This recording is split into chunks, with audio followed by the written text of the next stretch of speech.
Hi and welcome to another Making Comics video. Today I'm going to be talking about flatting and lighting. Hi, my name is Escobar. I'm a storyboard artist in the Simpsons television show. I've been working on the show for over 25 years now, and I'm here to empower you.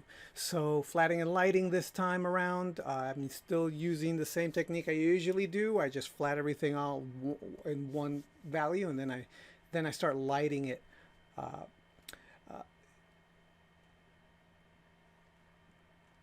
and it's not a complicated process. I'm still using the same process that I used in the last video, where I just decided to simplify the flatting process so that I could just kind of paint the stuff in the final, and it worked out well.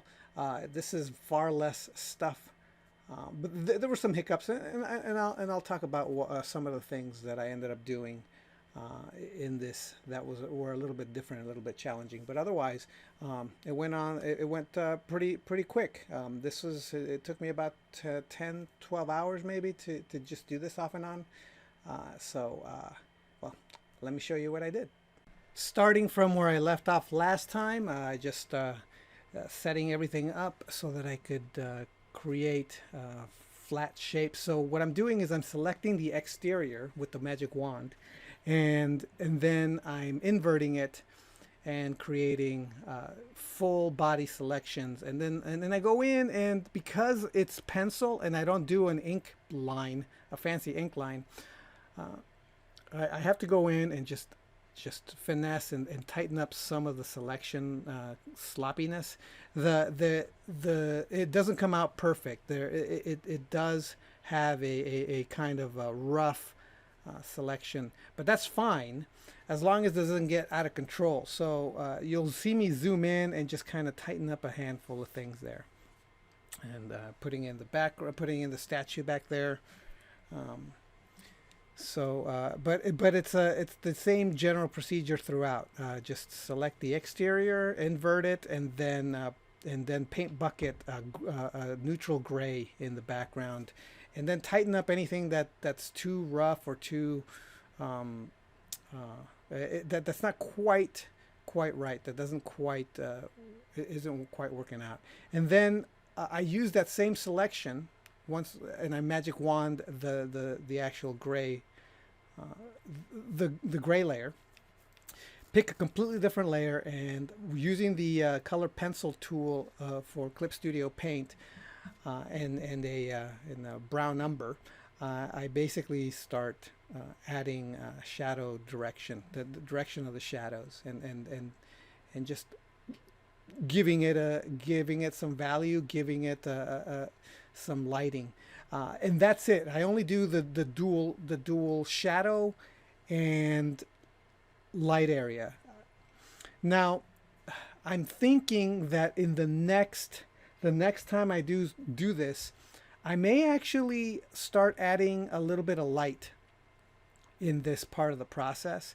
Just adding the light areas, using a little bit of white, and creating the light shapes. Now here I'm experimenting with blurring. So again, I wanted to see, can I blur this background? What do I need to do to blur this background? And I started using different methods of blurring just to see if it would work ahead of time. Before I had even done anything, I started doing that. And the reason why I started doing that, again, especially that background, it seemed a little bit busy, and I really wanted to get that background to be a lot less distracting from the main characters.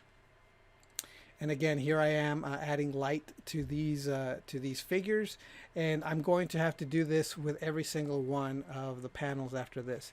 So again, and I'm like I said, I'm probably going to start adding a light value at this stage, and see what happens. Every single time I do this process, I experiment, and I decide if I'm going to do something different, or if I'm gonna change things around. And I'm just bringing in the shadow that I had already done with the other bowl here. And then here I had already added a shadow in the previous panel, and it just saved me a little bit of time, just a little bit. And really what it was just so I could get the face shadows consistent. because it really didn't save me that much time. I think there's another later on. I have a situation where I have some a character with a similar shadow patterns, or and I just decide just to do it by hand and just change do it the hard way, because it really wasn't gonna pay off to just try to drag all the work and that I did before into that. It was going to end up being more work in the end. And here's the last panel, adding values and shadows, and it really does help, because once, as you will see in the next video, once you start adding color, once you figured out what the values are, and then you just kind of start adding color, all of this kind of pays off. It does the work for you. It speeds up the process. It already feels a little bit much more modeled than it was, which is the reason why I'm thinking that I probably ought to add light in this part too, because I end up having to add white anyway, and light, and then maybe it'll just save me save me the time.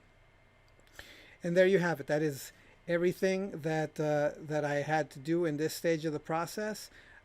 So now I have selection layers, so that when I start painting and drawing all the stuff, that it's easy just to grab a whole section, and here everything is got the values that it needs to have, including some of the background.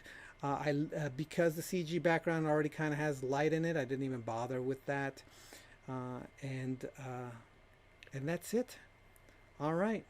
So hopefully that's very helpful for you in showing you this process. And thanks a lot for watching, and I'll talk to you next time. All right. Bye.